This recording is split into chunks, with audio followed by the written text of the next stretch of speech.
You ever met anybody and you got loved up by them and they spoke to you on a level and you felt like they were like the one for you?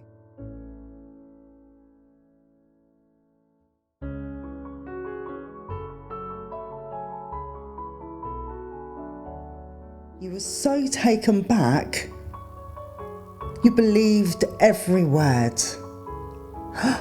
And then all of a sudden they start pointing the finger at you and making you question who you really are and what your worth is. Start telling you that you're cheating on them and that you're having relationships behind their back with your best friends.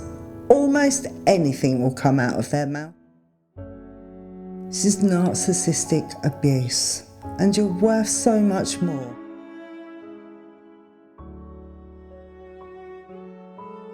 I was stuck in this cycle of abuse. I almost was addicted to the abuse. I didn't understand where it's coming from. So first there's the love bombing. They do this constantly, from relationship to relationship. They have a supply, and you're their supply. The only way to get away from it is to cut it off completely. No longer having that strain of being on the flight and fight mode. You're always on edge. You daren't tell them anything because they'll throw it back in your face.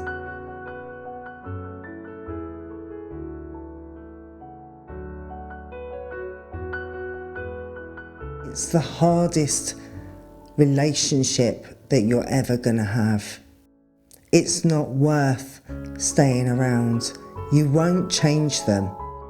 You won't be able to change them. You can't save them. Only they can save themselves. Don't waste another moment on them. Again, high five the mirror when you wake up in the morning, says Mel Robbins.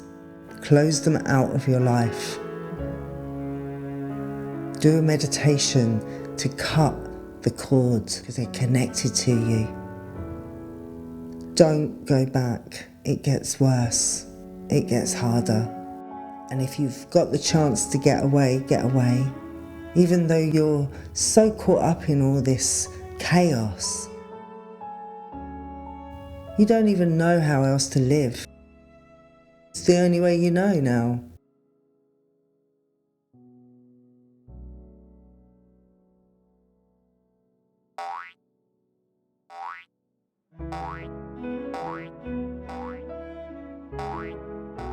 They're sensitive. Covert narcissist, they're envious of you. Covert narcissist, to even the slightest criticism. The slightest criticism. Lacking compassionate, empathy, narcissistic traits. Usually involve little things because you know it's just going to cause more trouble. So you decide not to tell them, which then makes you, because you're treading on eggshells, you're walking on them eggshells, you're thinking, oh, am I going to get caught? Am I going to get him shouting or her shouting at me again? And once that happens, it destroys you. It destroys your relationship. You've seen that other side of them.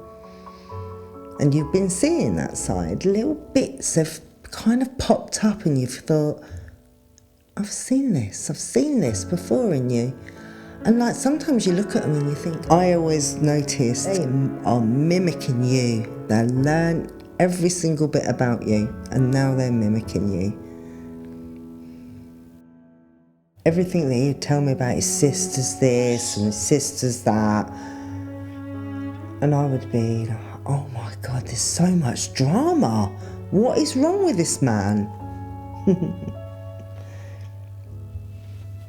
And I know that when I went through it, I kept people at arm's length. I didn't want people to come round because the moment they came round, he would start saying things about person, and that he was going to hurt that person, and he was going to get someone down to hurt me and my family, and there were loads of people, and it was just...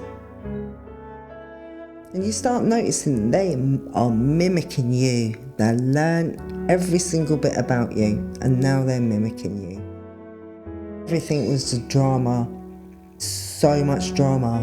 I always noticed he brought me so much drama.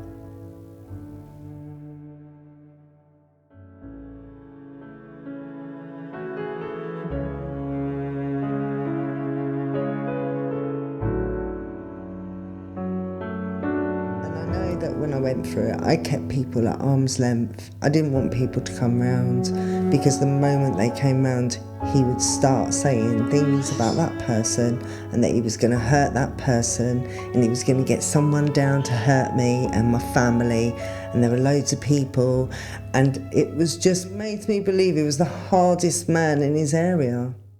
He even made out he was going to make phone calls to people and stuff like that, just making me feel like really uneasy, and like, is it true? Is he really going to do that? After, once you come out of the relationship, you can start to see all this, and it's a real...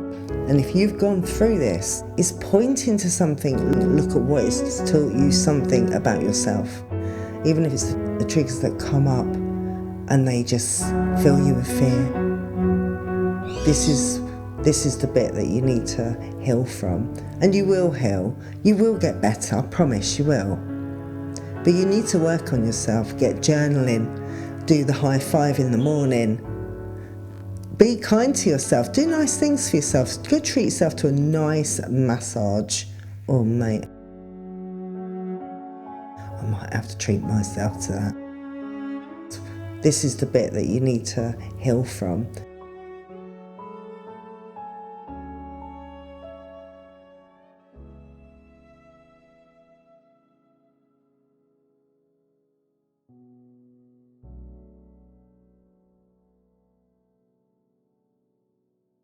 And you will heal. You will get better, I promise you will.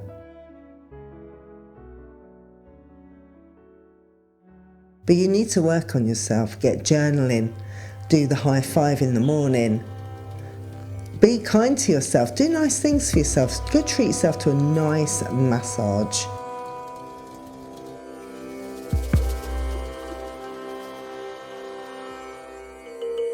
Actually, I might have to treat myself to that.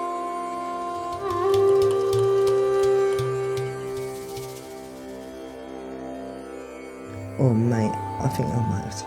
I would really love that.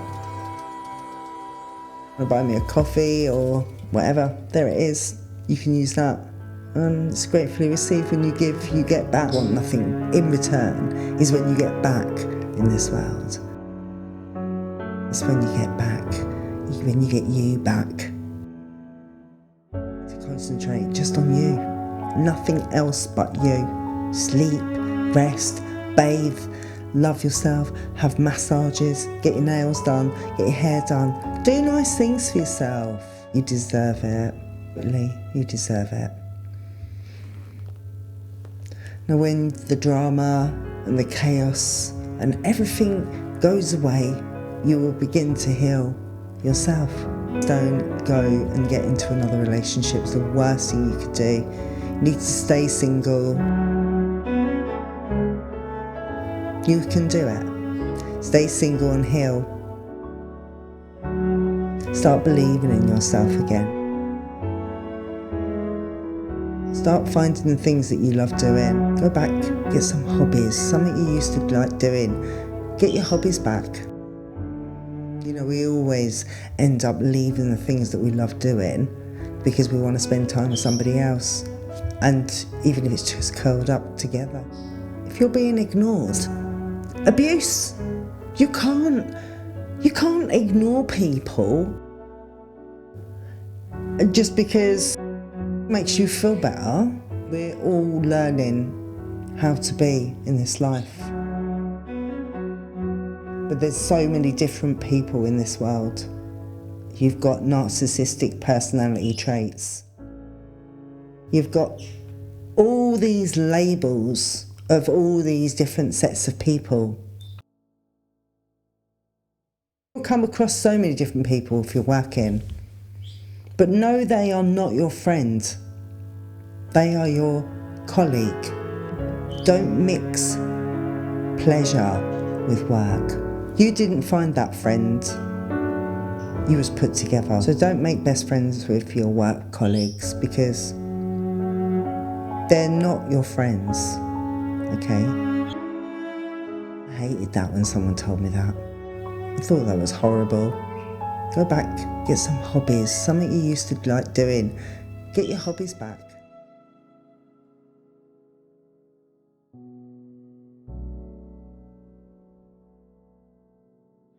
If you enjoyed this video, don't forget to give it a like, share it out, and most of all, subscribe. Thanks for listening. Love, light and peace. Take care.